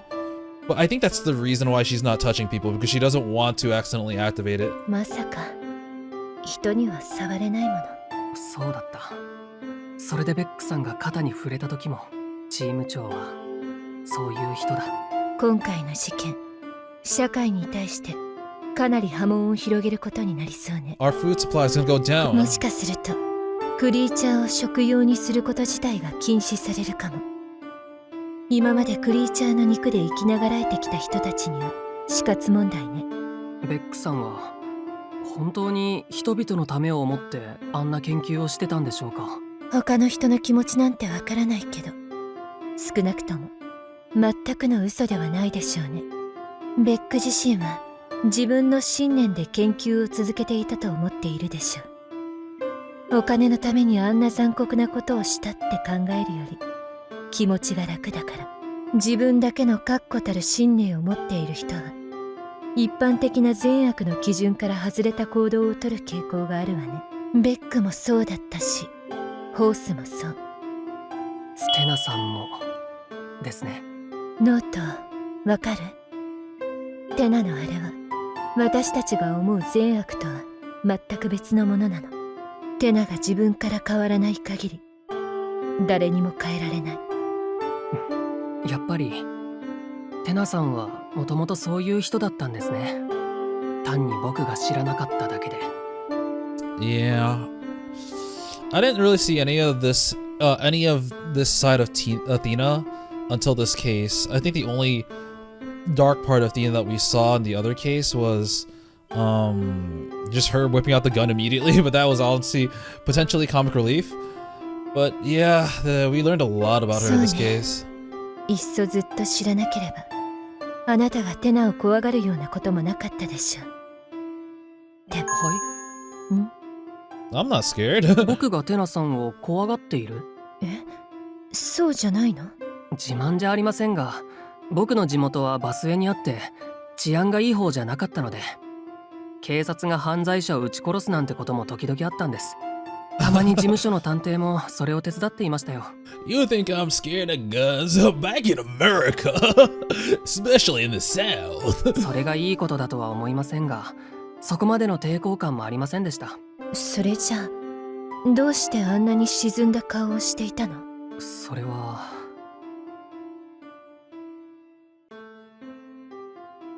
それは what? Back in the office. Hey, you want some more creature meat? 思ったより早かったな。パニとノートはいないみたい。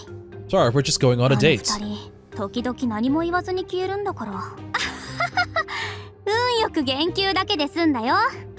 今回は本当に首を切られるかと思った。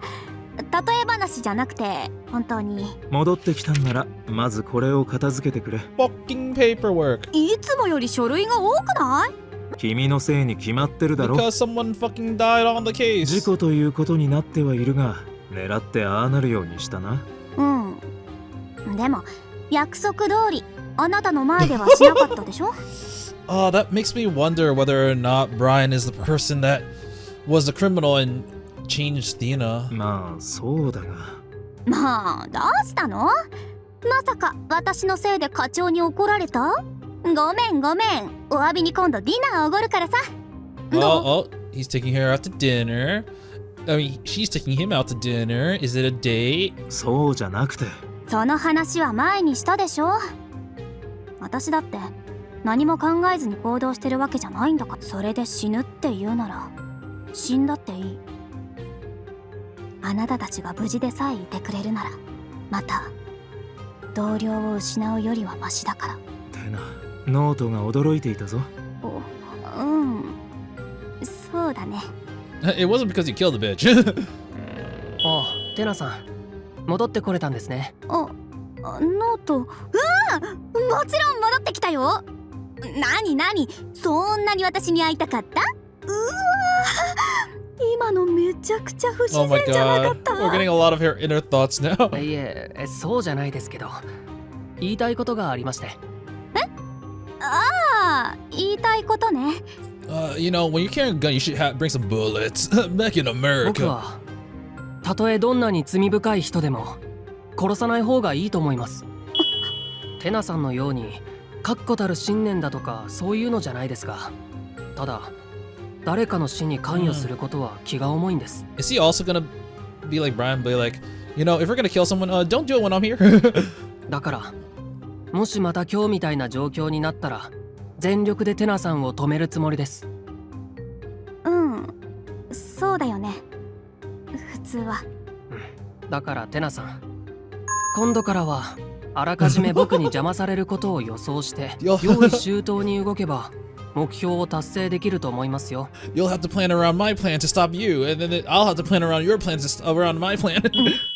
今日は初めてだったのでうまく対応できませんでしたが、次は僕も準備しておくので簡単にはいきませんよ。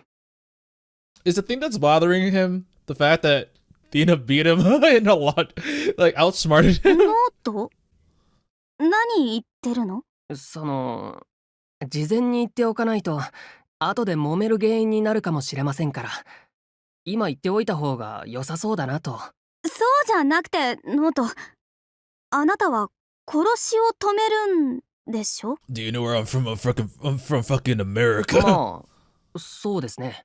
私が人を殺すの嫌とか？嫌というより好ましくは思ってないだけです。でもテナさんですから。今日痛感したんですが、1ヶ月も一緒に働いた割には僕は皆さんのことを全然知らないなと。それはテナさんについてだけじゃなくて、チーム長が人と接触できないことも、ブリアンさんの親切心が情熱的すぎることも僕は知りませんでした。なんだかそれが気に食わなくて、その気持ちがどこから来るのかずっと考えていたんですが、それは僕が皆さんのことが好きだから。Aw, you like us. テナさんのこともブリアンさんのことも、それにまあその Why can't you say ですから Pandy? もっと知りたいと思いました。そして僕のことももっと知ってほしいと。がっかりすることもあるかもしれないですし、皆さんが嫌になる時もあるかもしれない。でもここを離れることはないと思うんです。それはかなり正直すぎる発言だが気分は悪くないな。 You broke her. She won't talk no more. ちょっとそれじゃあさっきからずっと落ち込んでるように見えたのは？ええ、ずっと考え事をしていて。何それ、余計な心配させて。 Oh my god, you had me so worried. I'm gonna fucking kill you. テナさん、10！やっぱり君はもう少し自重すべきだな。何これ、本当に Aw, seriously? Aww. ノート、あなたって私より変なやつだね。私のことを知って肯定も否定もしない人はあなたが初めてだから。何よりもありがとう。 Aw, I think that's the end of the chapter. でも Oh, no, wait, ごめんなさい。 I must apologize for the sins I am about to commit. 死んでも言えないことがある。私の罪、私の裏切り。私たちは今のようにはいられない。 Her betrayal? でもきっといつかあなたは見つけてしまう。どうかその時あなたがまっすぐな信念を持って私を裁いてくれますように。 Is she like a spy? And they're like leaking it now? Oh. ノート、似ていると思ってたけど、違ったかしら。 Reminds me of him. や Is it him? Oh, new character. 久しぶりだな。あなた、どうしてここに？私も殺しに来たの。 Wait, what? Is the chapter just gonna end there? What the shit was that? Case 2, Pet Shop. End. Alright. What the fuck? Alright, we got introduced to a new character. Case solve. I'm gonna go with title screen. You know what? Case 2.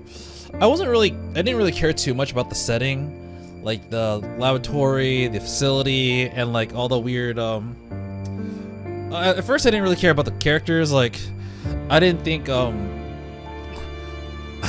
what was the Fox dude named, Nine Vex really, grabbed me. And other characters too. But as we got more deeper into the case, especially at the end of last episode where we discovered that Nine Beck most likely had something to do with teleporting Moko, it started getting really interesting. And there are a few things that really surprised me. One is that I was really surprised that they managed to, like, as I mentioned before, have someone use their skill in order to control someone to use their skill in order to teleport someone to misuse their skill. It was so much more complicated, but it was kind of funny that way because technically everyone was involved in the murder. It's just that only one person willingly did it. And that was kind of unlike the other case where it's just one person did everything. And I was kind of waiting for a moment where maybe it's not like in a lot of the Ace Attorney games where it's like one main culprit or one main person that was bad. I'm waiting for the moment where it's just like multiple people are equally evil. Evil's not the right word. Equally liable. Or at least like it's not just one person gets all the flack, it's like multiple people. I'm just waiting for that. And this could have been it, but it was also done in a very good, interesting way. Very good. So that was great. I love the fact that we got more characterization for Thena and Brian. Especially Thena, we got a lot for her. But even Brian for his sense of worth and how he wasn't able to do much for this case, so a lot of it was just him being kind of depressed. But Thena, we learned that she used to work for probations. We learned that there was a case that changed her a lot, and she used to be someone to be like, kill first, questioned later. But then she realized that people who are criminals are not necessarily purely evil or purely bad, and maybe they can change for the good. Even in the case with like Yulia Geller, she killed the circus master, the ringmaster, but after understanding her motivations and like how much the circus means to people, you can kind of understand why she did it. Even if it doesn't really justify it, you can like definitely see, you can probably see a future of her changing. While like in this case, she gave Hawes that chance. It's like, if you change, if you'd say that this was just a moment of like a lapse in judgment or something, you're not just sticking to your values to like kill more people, then you know what, end of conversation, I'm not gonna push the button. But Hawes chose to basically he chose to do the worst possible thing, to take control of Thena, which honestly was something I expected to happen, but I kind of forgot about it when it actually happened. I was waiting for him to use his ability on screen. But he basically tried to squirrel his way out of everything just to lead him to his own death.